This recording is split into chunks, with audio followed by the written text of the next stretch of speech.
నమస్తే people, welcome to Anuradha channel. నేను మీ అనురాధని. ఈరోజు మన ఛానల్లో సూపర్ టేస్టీ అండ్ క్రిస్పీగా ఉండే మసాలా వడని అచ్చం స్ట్రీట్ స్టైల్లోనే క్రిస్పీగా టేస్టీగా ఇంట్లోనే తయారు చేయాలనుకుంటే ఈ వీడియోని పూర్తిగా చూడండి.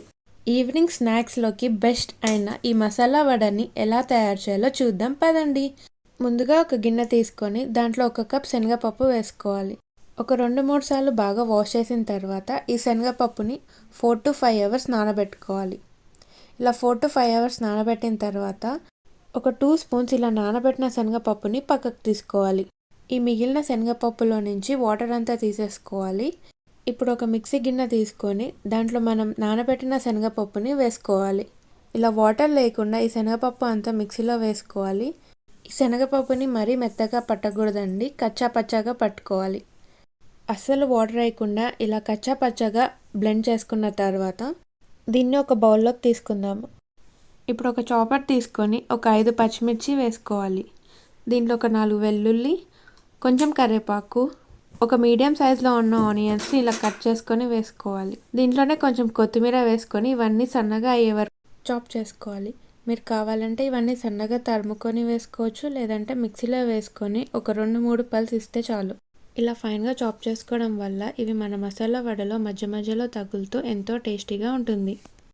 ఇప్పుడు మనం ముందుగా మిక్సీ వేసుకున్న శనగపప్పులో మనం పక్కకు తీసుకున్న శనగపప్పు వేసుకోవాలి. దాంట్లో 1 టీ స్పూన్ అల్లం వెల్లుల్లి పేస్ట్, మనం సన్నగా కట్ చేసుకున్న ఆనియన్స్, పచ్చిమిర్చి, వెల్లుల్లి ఇవన్నీ వేసుకోవాలి.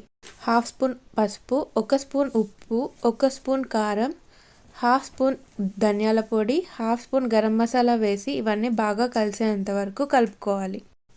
ఈ మిశ్రమంలో మనం వాటర్ వేయాల్సిన అవసరం లేదండి. వాటర్ వేయకుండానే ఇలా బాగా కలిసేలాగా కలుపుకోవాలి.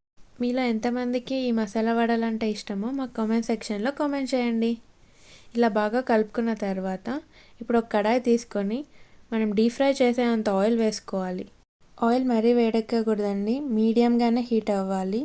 ఇలా హీట్ అయిన తర్వాత దీంట్లో మనం వడలు వేసుకుందాం. ఈ మసాలా వడలు మరీ పల్చగా వేసుకోకూడదు, అలానే మరీ లావుగా వేసుకోకూడదు. ఇలా మీడియం సైజులో వేసుకోవాలి. అప్పుడే ఎంతో టేస్టీగా క్రిస్పీగా వస్తాయి. ఇలానే మనం మిగతా వడలన్నీ వేసుకోవాలి. స్టవ్ మీడియం ఫ్లేమ్లో పెట్టుకొని ఈ వడలన్నీ బాగా వేయించుకోవాలి. మరీ హై ఫ్లేమ్లో వేయించుకున్నామంటే లోపల పచ్చి పచ్చిగా ఉంటాయండి, అందుకని మీడియం ఫ్లేమ్లోనే వేయించుకోవాలి. చూసారు కదా, ఇలా లైట్ గోల్డెన్ కలర్ వచ్చేంత వరకు బాగా ఫ్రై చేసుకోవాలి. ఇలా లైట్ గోల్డెన్ కలర్ వచ్చిన తర్వాత దీన్ని ఒక సర్వింగ్ బౌల్లోకి తీసేసుకోవాలి. అంతే అండి, ఎంతో టేస్టీగా క్రిస్పీగా ఉండే మన స్ట్రీట్ స్టైల్ మసాలా వడలు రెడీ అయిపోయాయి. ఇప్పుడు వీటిని ఒక సర్వింగ్ బౌల్లోకి తీసుకుందాము. ఎలా ఉన్నాయి, నచ్చాయా? అయితే మీరు కూడా ఒకసారి మీ ఇంట్లో ట్రై చేసి మా కమెంట్ సెక్షన్లో తెలియచేయండి. ఈ వీడియో కానీ మీకు నచ్చినట్టయితే లైక్ చేయండి, షేర్ చేయండి, సబ్స్క్రైబ్ చేయండి. కింద ఉన్న గంటని గట్టిగా కొట్టేయండి.